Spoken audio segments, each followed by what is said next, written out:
Hello hello वाले, स्वागत है आपका आज की नए वीडियो में। आज हम मुस्लिम लॉ का एक और इम्पोर्टेंट टॉपिक पढ़ने जा रहे हैं, जो है कि है मुतवल्ली की जो शक्तियां होती है, मुतवल्ली की जो शक्तियां होती हैं और जो कार्य होते हैं उनका संक्षेप में वर्णन करना। जो अपना वक्फ जितना भी संपत्ति होती है उसका जो प्रबंधक होता है उसकी शक्तियों कार्यों की हमें संक्षेप में व्याख्या करनी है। क्या किसी मुस्लिम महिला को वक्फ का मुतवल्ली नियुक्त किया जा सकता है, और ये भी बताना कि क्या कोई किसी मुस्लिम महिला को मुतवल्ली का जो है वो वक्फ का मुतवल्ली नियुक्त किया जाता है, ये भी हमें बताना है। शुरू करते हैं इस टॉपिक को, बहुत ज्यादा इंपॉर्टेंट टॉपिक है ये, इनमें से एक आध क्वेश्चन जरूर उठ के आ सकता है। और शुरू करते हैं इंट्रोडक्शन कि मुस्लिम विधि में जो वक्फ है एक धार्मिक और परोपकारी संस्था है। मुस्लिम विधि में जो वक्फ है वो एक धार्मिक और परोपकारी संस्था है जिसका उद्देश्य अल्लाह की प्रसन्नता के लिए, जिसका उद्देश्य क्या है, अल्लाह की प्रसन्नता के लिए संपत्ति को समर्पित करना होता है। इसका उद्देश्य अल्लाह की प्रसन्नता के लिए संपत्ति को समर्पित करना होता है। वक्फ की संपत्ति एक प्रकार से स्थायी रूप से अल्लाह के नाम पर सुरक्षित कर दी जाती है, और वक्फ की जो संपत्ति होती है वो एक प्रकार से स्थायी रूप से अल्लाह के नाम पर सुरक्षित कर दी जाती है। इस संपत्ति की देखरेख और प्रबंधन के लिए जिस व्यक्ति को नियुक्त किया जाता है, और इस संपत्ति की देखरेख और प्रबंधन के लिए जिस व्यक्ति को नियुक्त किया जाता है उसे मुतवल्ली कहते हैं। उसे क्या कहते हैं? मुतवल्ली कहते हैं। नाम कितना खतरनाक, मुतवल्ली। खैर, हाँ, फिर हम लोग देखते हैं कि क्या इस उत्तर में हम किन किन बिंदुओं पर विस्तार चर्चा करेंगे। ध्यान रखना, पहले तो परिभाषा देखेंगे, शक्तियों और कर्तव्यों को देखेंगे, सीमा उत्तरदायित्व देखेंगे, महिला मुतवल्ली की नियुक्ति है कि नहीं है, न्यायिक निर्णय विधि दृष्टिकोण देखेंगे, आखिरी में संश्लेषण तालिका को देखेंगे। शुरू करते हैं भाई मुतवल्ली की परिभाषा से। तो मुतवल्ली वह व्यक्ति होता है जिसे वक्फ की संपत्ति का प्रशासक यानी मैनेजर या अभिकर्ता या ट्रस्टी नियुक्त किया जाता है। वह वक्फ संपत्ति का मालिक नहीं होता है बल्कि केवल एक प्रबंधक होता है। वह वक्फ संपत्ति जो होती है उसका मालिक नहीं होता है बल्कि केवल एक क्या होता है, मामूली प्रबंधक होता है। ये मुतवल्ली is not the owner of the waqf property. एक मुतवल्ली होता है वो इज नॉट द ओनर, वो ओनर नहीं है of the waqf property. He is merely the superintendent of और मैनेजर। वो एक क्या है, सिर्फ और सिर्फ सुपरिटेंडेंट है, यानी कि एक उसका देख रेख है, या तो वो मैनेजर है उसका, ठीक है, यानी प्रशासक है। इसने किसने लिखी है? मुल्ला ने कही है। जो प्रिंसिपल्स है मोहम्मद लॉ के, उससे ये लिया गया लाइन। मुतवल्ली की शक्तियां देखते हैं तो मुतवल्ली की शक्तियां क्या हैं कि मुतवल्ली को कुछ सीमित प्रशासनिक शक्तियां प्राप्त हैं। मुतवल्ली को क्या है, कुछ सीमित ही, लिमिटेड ही प्रशासनिक शक्तियां प्राप्त होती हैं। उसका मुख्य कार्य वक्फ के उद्देश्य की पूर्ति करना होता है। उसका मुख्य कार्य क्या होता है? जो वक्फ का यानी कि जो वक्फ का उद्देश्य है उसकी क्या करनी होती है? पूर्ति करना होता है। उसकी शक्तियों में निम्न शामिल है। उसकी शक्तियों में क्या क्या शामिल है? निम्न शामिल है। प्रबंधन की शक्ति, वक्फ की संपत्ति का नियमित संचालन करना।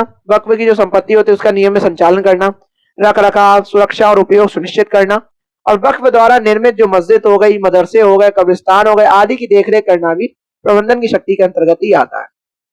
किराया वसूली की शक्ति देखें तो वक्फ संपत्ति से उत्पन्न किराए को वसूलना। जो वक्फ संपत्ति से उत्पन्न जो किराया होता है उसको वसूलना और उसका लेखा जोखा रखना। ये जो जितनी चीजें वो सब कौन करता है? मुतवल्ली ही संभालता है। और देखते हैं कानूनी कार्रवाई करवाना। वक्फ की संपत्ति के संरक्षण हेतु न्यायालय में वाद दायर करना या बचाव करना।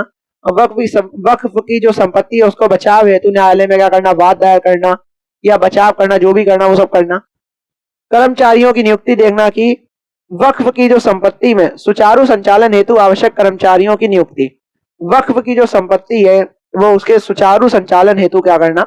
आवश्यक कर्मचारियों की नियुक्ति करना। खर्च का विनियोजन, जो खर्च का विनियोजन करना यानी कि आय का उपयोग वक्फ के उद्देश्यों के अनुसार करना। जो आय का उपयोग है उसका वक्फ के उद्देश्यों के अनुसार क्या करना?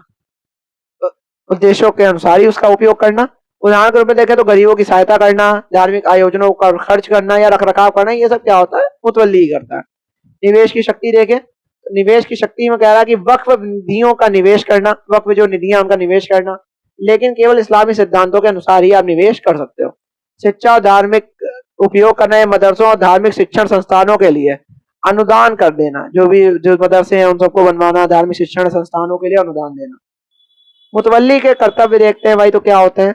वफादारी और ईमानदारी, वक्फ की संपत्ति का दुरुपयोग ना करना और उसके उद्देश्यों की पूर्ति करना। ये क्या? वफादारी और ईमानदारी, जो आजकल लोगों में नहीं मिलती है। खैर, लेखा जोखा रखना, सभी आय व्यय का सही रिकॉर्ड रखना और नियमानुसार वार्षिक रिपोर्ट देना।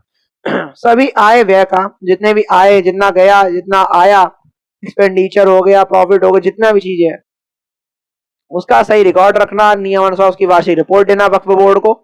उत्तरदायी देखना, तो यदि कोई नुकसान जानबूझकर या लापरवाही से होता है तो मुतवल्ली व्यक्तिगत रूप से जिम्मेदार हो सकता है। यदि कोई नुकसान जानबूझकर हो या लापरवाही से होता है तो मुतवल्ली व्यक्तिगत है, पर्सनली वो उसके लिए जिम्मेदार होगा अगर तुमने लापरवाही से कोई नुकसान कर दिया है तो। सीमाएं और प्रतिबंध देखते हैं। संपत्ति बेचने की मनाही है भैया।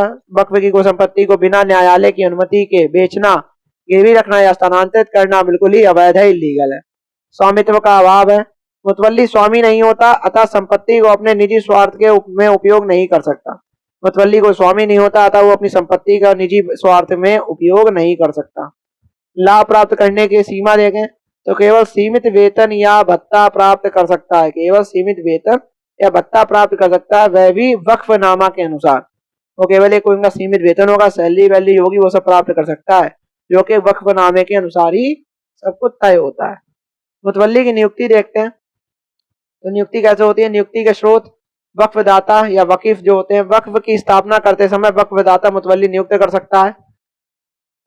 उत्तराधिकारी मुतवल्ली देखें तो वक्फनामे में अगला मुतवल्ली निर्दिष्ट किया जा सकता है। जो वक्फनामे में जो अगला मुतवल्ली है वो भी निर्दिष्ट किया जा सकता है। उत्तराधिकारी मुतवल्ली देखें तो या तो न्यायालय द्वारा नियुक्ति की जाती है। यदि वक्फनामा मौन हो या विवाद हो तो न्यायालय मुतवल्ली नियुक्त करता है, जिससे किसी में कोई लड़ाई झगड़ा ना हो या कोई भी भेदभाव ना रहे।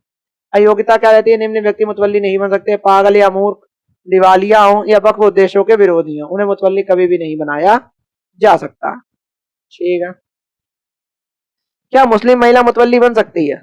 इस्लामी दृष्टिकोण से देखें, मूलतः मुस्लिम विधि में लिंग के आधार पर कोई निषेध नहीं है। मूलतः अगर फंडामेंटली देखें या बेसिकली देखें तो कोई मुस्लिम विधि में कोई लिंग के आधार पर कोई निषेध तो नहीं है। यदि कोई महिला मानसिक रूप से सक्षम है, बालिग और ईमानदार है तो वह मुतवल्ली बन सकती है।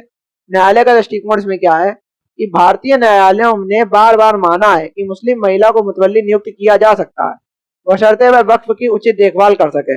बस उसे भारतीय न्यायालय ने यह बार बार माना भी है कि मुस्लिम महिला को आराम से मुतवल्ली नियुक्त किया जा सकता है, बशर्ते शर्त यही है कि वो वक्फ की उचित देखभाल कर सके और उसका पूरा एक सिस्टमेटिक तरीके से उसको लेके चल सके। उदाहरण देखते हैं तो सैयद मोहम्मद सलीली लब्बाई या मोहम्मद हनीफा। सुप्रीम कोर्ट ने कहा कि वक्फ की संपत्ति का प्रबंधन केवल पुरुषों तक सीमित नहीं है, महिलाएं भी सक्षम रूप से मुतवल्ली बन सकती हैं।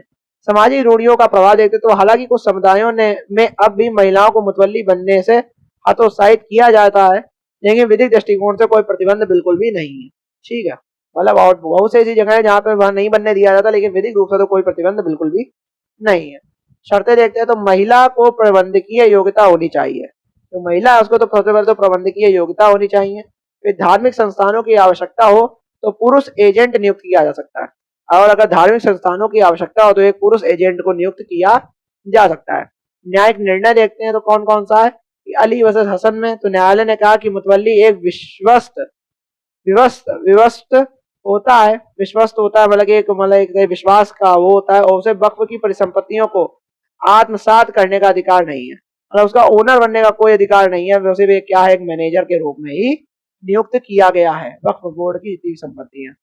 एमडी इस्माइल और ठाकुर साबिर देखते हैं तो महिला मुतवल्ली को की वैधता को स्वीकार किया गया था इसमें, और कहा गया था कि योग्यता और ईमानदारी प्रमुख है, ना कि लिंग। और इसमें यह कह दिया था कोर्ट ने कि योग्यता है, स्किल और जो ईमानदारी ऑनेस्टी है वो प्रमुख है, ना कि कोई लिंग।